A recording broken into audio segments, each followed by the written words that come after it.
In this problem, we have a wooden block of mass 2.5 kilograms hanging from a wire of length 75 centimeters. It is shot with a bullet of mass 4.2 grams, which is 0.0042 kilograms. Let's say it was moving with some velocity v.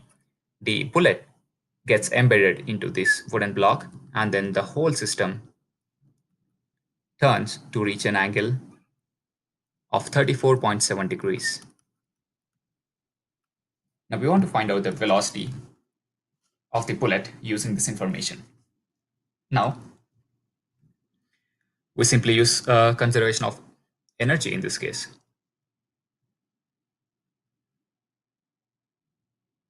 So we know that the total mass of the system once the bullet is embedded into the wooden